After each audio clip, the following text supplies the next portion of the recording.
How to transfer to wallet on Kraken. Hi everyone, welcome back to our channel.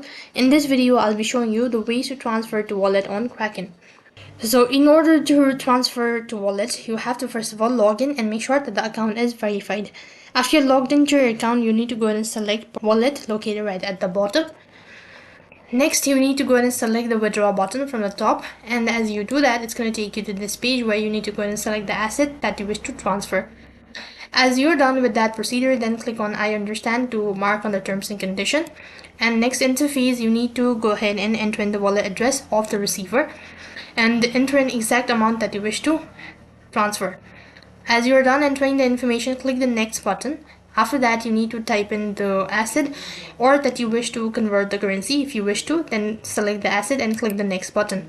And then you need to confirm the transaction by going through the wallet address and click the review button. And within no time, you'll receive a confirmation stating that you've successfully transferred to wallet from Kraken.